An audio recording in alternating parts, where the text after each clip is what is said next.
Hey everyone, Chief Caughey here, Fire Rescue 1 Senior Fire Advisor. Having my morning coffee and getting ready for a busy day here. And I just want to talk a little bit about excuses. And what are your excuses going to be when things don't go well or don't go right? Are you going to have the fortitude to take a look internally and see how you could do better? Are you going to have the strength to be able to accept the fact that maybe you didn't put the time or the work in to be great?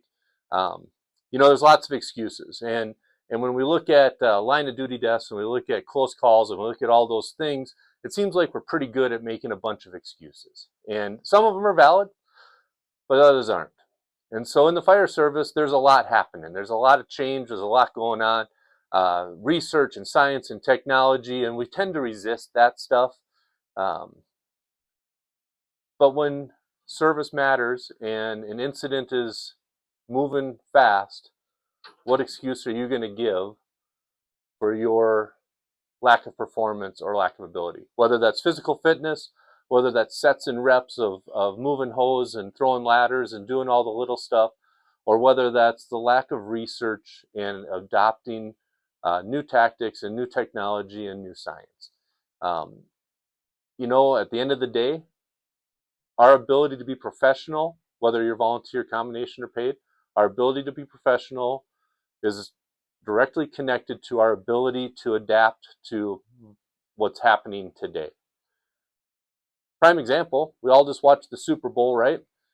When you watch plays and how players act and how players move on a football field, it's totally different than it was 50 years ago.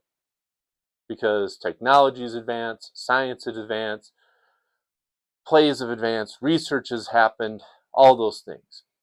Likewise, in the airline industry, which is under hot topic right now, obviously, with the horrific events that have occurred, and my heart goes out to all those folks that are involved, it's not the same game.